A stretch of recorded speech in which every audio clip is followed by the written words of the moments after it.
Tampok sa docudrama Katipunan ng GMA News and Public Affairs ang patuloy na pakikipaglaban ni GAT Andres Bonifacio para sa kalayaan.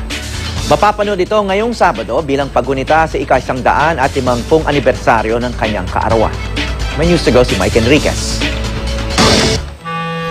Ngayong Sabado, gugunitain natin ang ika-150 kaarawan ng ama ng Katipunan na si Andres Bonifacio.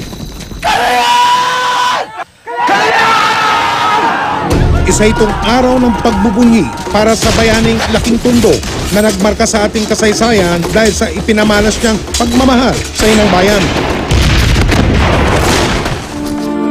Sa mahalagang araw na ito, tampok sa docu-dramang Katipunan ang patuloy na pakikipaglaban ni Andres para sa kalayaan. Mababawasan ang kanyang pangungulila sa pagkikita nila ng kabiyak na si Oriang. Marami akong kwento sir. Halika.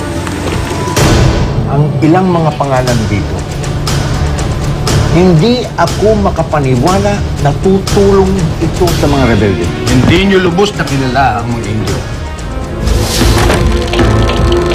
Bumuelta ang puwersang Kastila at kabilang sa mga napuruhan ng pagpaparusa ang magpinsang Sebastian at Paking. Sa loob ng torture chamber o tinatawag noon na karsel, kasamang ikinulong pati ang mga may kaya na tumangging tumulong sa himagsikan. Palahinti ka kayo sa akin! Ha? Ipatatanggal ko kayo sa serbisyo! Ipatatapon ko kayo sa bintana! Gumawa kasi ng lista ng Katipunan ng mga ilustradong taksil sa inang bayan. Sa loob ng karsel, mabibigat na parusa ang ipinataw sa mga bilanggo. Mabigat sa kalooban ni Andres ang nangyaring pagkakahuli at pagkakapatay sa kanyang mga kapatid sa kilusan. Dalawang mahalagang tauhan ang papanaw sa ika-6 na kabanata ng pinag-uusapang historical docudrama ng GMA News and Public Affairs.